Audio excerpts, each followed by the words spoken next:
आखिर में वो सर्वे, वो सहमत पत्र जो भरवाए जा रहे थे, किसके कहने पे भरवाए जा रहे थे? और हमारा साफ कहना है कि ये अडानी अंबानी जैसे पूंजीपतियों के लिए ये किया जा रहा था। इसका कोई कानूनी आधार, हमारे धैर्य की इतनी परीक्षा ली गई है कि 22 से अधिक किसानों की यहाँ पर शहादत हो चुकी है। यहाँ पर पिछले दिनों लगातार आप मालूम कर लीजिए कि इस इलाके में लोगों की शादियां लोग नहीं कर रहे हैं कि एक अपहरणकर्ता, उसके फोन पे एसएसपी एजेडेच का फोन जा रहा है और वो कंडरापुर थाने में हैंडओवर कर रहा है।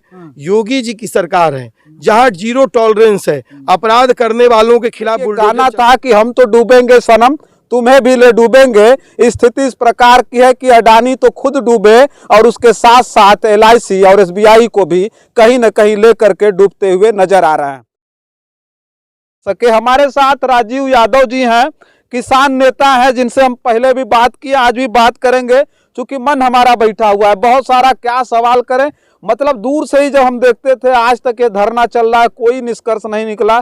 तो लगता था कि क्या हो रहा है किसानों के साथ, और ये लोगों के बीच हम ये बात कह करके खुद शर्मसार हो रहा है। बहुत बहुत स्वागत है आपका। पहले हो गया 100 दिन से ज्यादा हो गया, लगता है कि खत्म होगा किसी तरह से, मतलब जो किसान है धरना पर ही बैठे रहेंगे।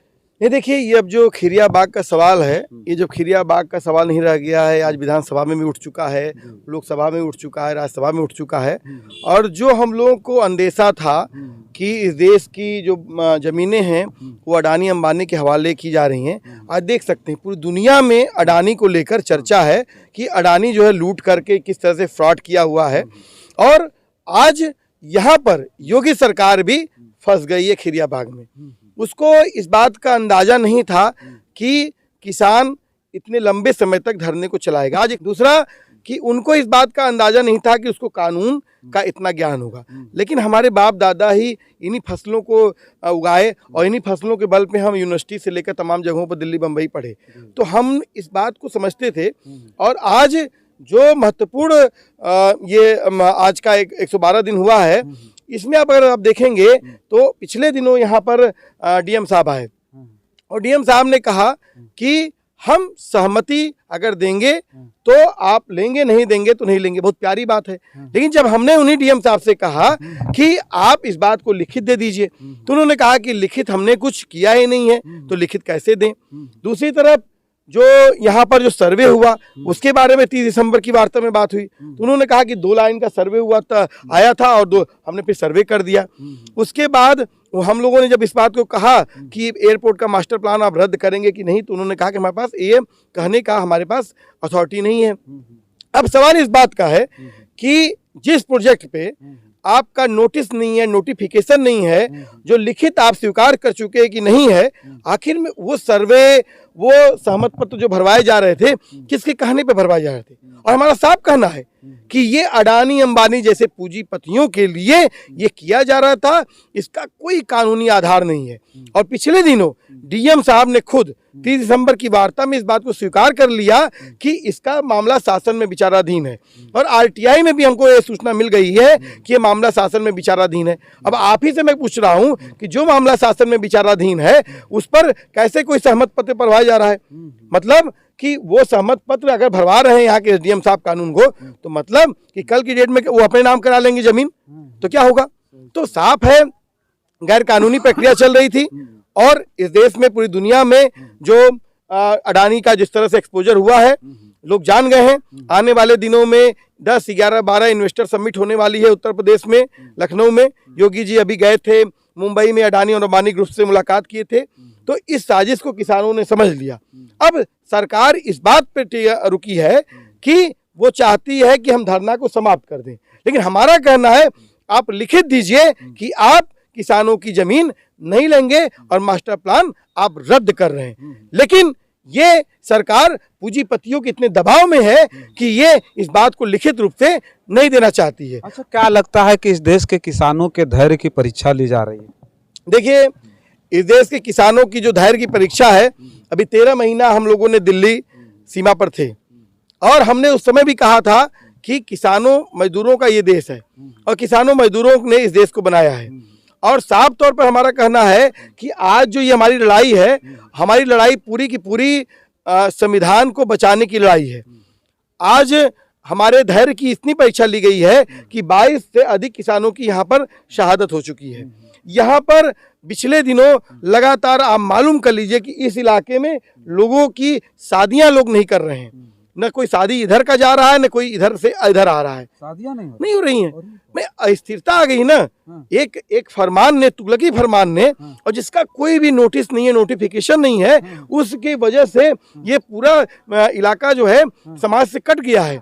यहाँ पर बच्चे जो हाई स्कूल इंटर में हैं उनकी परीक्षाएं प्रभावित हो रही हैं। अभी नीरव जी बोल रहे थे कि अगर देश के बच्चे तनाव में रहेंगे तो भारत तनाव में हो जाएगा, तो खिरियाबाग के बच्चे तनाव में है तो भारत तनाव में नहीं रहेगा। तो हमारा साफ कहना है कि धैर्य की परीक्षा ये अंग्रेजों के समय में भी हम लोगों ने दिया, और हम लोगों ने सबसे मजबूत लड़ाई इस देश में सबसे कमजोर तबके ने लड़ा, आदिवासियों ने, बिरसा मुंडा, तिलका मांझी, नीलांबर पीताम्बर ने। आज उसी परंपरा को लोग यहाँ पर जल जंगल जमीन की जो लड़ाई थी वो आज यहाँ पर भी पहुंची है। मैं आपसे पूछना चाह रहा हूँ कि अगर मैं इसी पेड़ को काट दूं अभी तो मेरे ऊपर मुकदमा दर्ज हो जाएगा। अगर किसी तालाब के किनारे तमाम जगहों पर बुलडोजर चला है योगी राज में, एंटी भूमाफिया स्क्वाड करके चलाए हैं, लेकिन अगर हम बनाए हैं घर तो वो क्राइम है, और सरकार वही काम करेगी तो वो क्राइम नहीं होगा। ये नहर खत्म कर दी जाएगी, ये पेड़ खत्म कर दिए जाएंगे, ये पूरे इलाके की पूरी भौगोलिक जो संरचना है उसको आप खत्म कर देंगे। और साफ तौर पर है कि खिरियाबाग ने इसीलिए महत्वपूर्ण लाई है कि इसीलिए यहाँ पर राकेश टिकैत, मेधा पाटकर, जगतार सिंह बाजवा, चढ़ूनी, संदीप पांडे, देश भर के तमाम यहाँ पर नेता लोग आए। क्यों? क्योंकि ये छोटा सा ये जगह है, लेकिन इस छोटे से जगह ने एक राष्ट्रीय स्तर की लड़ाई को एड्रेस किया। इसने कहा कि जमीन का सौदा हम नहीं करेंगे, क्योंकि ये जमीन है, ये हमारी आपकी एक्सपायरी डेट होगी, इस जमीन की एक्सपायरी डेट नहीं है। और लोगों ने कहा कि जिस तरीके से आपने जेवर में, जिस तरीके से आपने कुशीनगर में, जिस तरीके से आप चौसा में, जगह जगह पर आप भूमि अधिग्रहण करके लोगों को जो है सड़क पर ला दिए, तो इस परियोजना को हम नहीं एक्सेप्ट करेंगे और धरती माता का सौदा नहीं करेंगे। और ये आंदोलन आज लगातार 112 दिन से चल रहा है, और आने वाले दिनों में अभी 4 तारीख को मुंबई में लेबर फार्मर मीटिंग है। जिस तरीके से ये पूंजीपतियों की बुला रहे हैं मीटिंग ना, उसी तरह से मुंबई में एक मीटिंग है वहाँ पर। और इसके बाद 10, 11, 12 जब यहाँ पर लखनऊ में मुनाफाखोर पूंजीपति अडानी अंबानी बैठेंगे, तो यहीं पर तमाम देश भर के तमाम आंदोलनों के नेता यहाँ पर आएंगे और वो बताएंगे कि किस तरीके से पूंजीपतियों के लिए ये किया जा रहा है। और मेरा साफ आरोप है कि ये अडानी जैसे फ्रॉड पूंजीपतियों के लिए किया जा रहा है और दुनिया के सामने एक्सपोज हो गया। अगर नहीं है तो आप डीएम साहब इसका रिकॉर्ड दिखा दें कि बिना नोटिस नोटिफिकेशन के कैसे उन्होंने सर्वे कर लिया, जो मामला विचाराधीन है उस मामले पर सहमति पत्र कैसे कर लिया। और जब आपके पास लिखित नहीं है तो इतना लावा लश्कर लगा करके जो लोग आए थे, भाई आप अगर गाजीपुर से आए हैं ना तो आपकी गाड़ी में तेल भरा होगा ना, आप अपनी मेहनत का लगाए होंगे ना। तो ये जो पुलिस वाले हैं, जो एसडीएम साहब हैं, डीएम साहब हैं, जो ये सर्वे में जितना पैसा खर्चा हुआ है किसने दिया साहब, जब आपके पास लिखित में है ही नहीं। तो हमारा कहना है कि अडानी अंबानी जैसे जो मुनाफाखोर पूंजीपति हैं जिनके लिए कर रहे हैं। और यहाँ पर प्राइवेट इंटेलिजेंस लगाई गई थी 50 की संख्या में।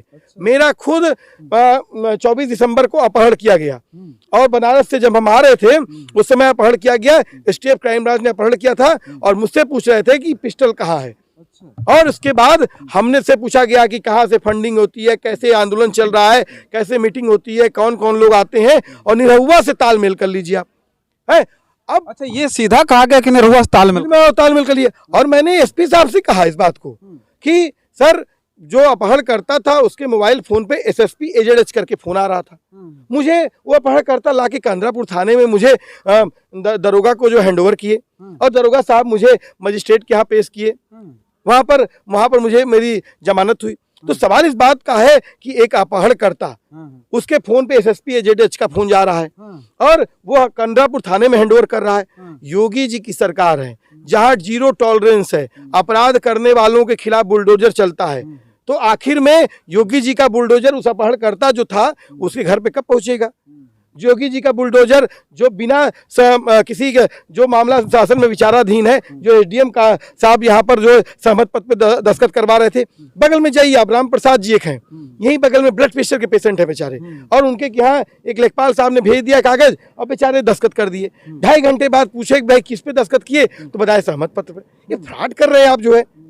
और ये सब का सब पूरे इस इलाके में प्राइवेट, हमने यहाँ पर जब दबाव बनाया तब जाके उसको हटाया गया है। हमने मानवाधिकार आयोग में इसको शिकायत किया, हमने यूनाइटेड नेशन में इसकी शिकायत किया है कि यहाँ पर प्राइवेट इंटेलिजेंस, जो किसान नेता हैं, जो आंदोलन के लोग हैं, उनके बारे में पूछताछ करना, कहाँ खाते हैं हम जानते हैं। इस देश में जो पूंजीपति लोग हैं, तमाम किसान आंदोलनों के लोग जो जमीन अधिकार के लिए लड़े हैं, उनको उनके गोलियों के निशाना बने, और हम इस तमाम चीज़ों को जानते थे। इस लिहाज से हमने इसकी शिकायत भी किया, लेकिन आज तक कोई कार्रवाई यहाँ पर नहीं हुई। और यहाँ तक कि कितना ये प्रशासन, यहाँ का जिला प्रशासन कितना घुटना टेक है, इस बात को समझ सकते हैं कि जो आजमगढ़ को जो निरहुआ यहाँ पर बोले कि ऊपर पहुंचा देंगे, घुटना तोड़ देंगे, जेल में डाल देंगे, आज तक एफआईआर नहीं हुआ।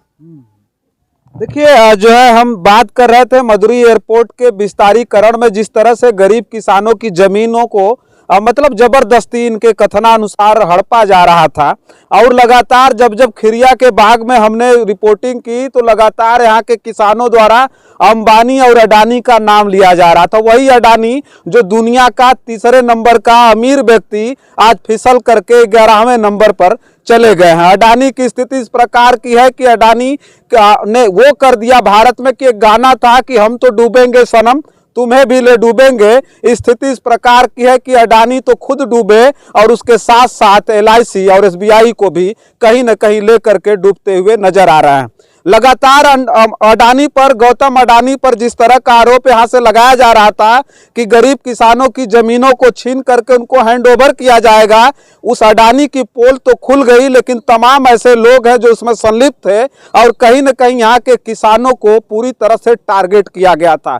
यहाँ के लोगों को कुचल करके इनकी जमीनों पर कब्जा जमाने का जो सरकार का प्रयास था, सरकार के गुंडे बदमाशों और भूमाफियाओं की जो नजर थी, जो इनको कुचलना चाहते थे, आज कहीं न कहीं बेनकाब हो गए।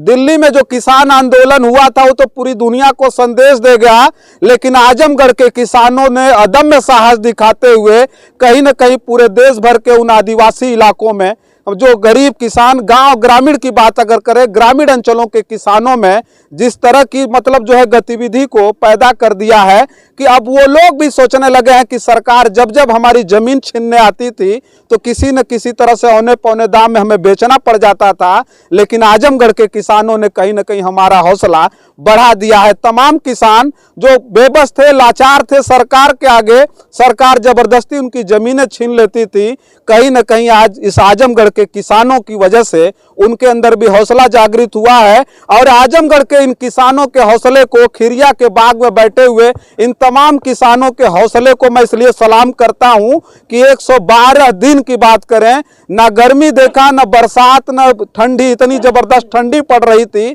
लेकिन फिर भी जो इनके धैर्य की परीक्षा थी, उस परीक्षा में पूरी तरह से पूर्णांक नंबर पा करके, 100% नंबर पा करके ये पास हुए। और सरकार को अब तक तो सरकार ने घुटना नहीं टेका है, लेकिन मुझे उम्मीद है, पहले भी मैं कहता था और अब भी कह के जा रहा हूं कि सरकार को दिल्ली के किसानों के सामने जिस तरह से नाक रगड़ा था, उसी तरह से आजमगढ़ के किसान के सामने, आजमगढ़ के उन बेबस लाचार किसानों के सामने उनको घुटना टेकना पड़ेगा। बस इस वीडियो में इतना ही, तमाम और वीडियो लेकर के आपके बीच में उपस्थित होंगे।